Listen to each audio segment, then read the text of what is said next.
शकरगढ़ से हमारे senior reporter Rana नईमजा की रिपोर्ट के मुताबिक चौधरी नवीद अहमद दीनपुर कलां के साहबजादे चौधरी उस्मान के भाई चौधरी सुफियान की शादी खानाबादी सर अंजाम पाई, जिसकी दावत वलीमा की तकरीब मकामी मैरिज हॉल में सर अंजाम पाई। दावत वलीमा में खुसूसी शिरकत साबका वफाकी वजीर चौधरी अनवारुल हक, साबका चेयरमैन बल्दिया इनामुल हक,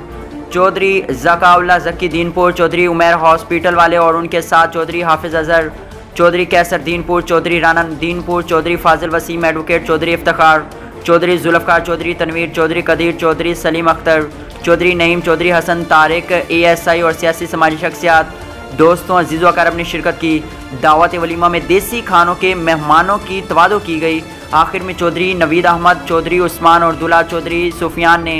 आने वाले तमाम मुअज़्ज़िज़ मेहमानों का शुक्रिया अदा किया।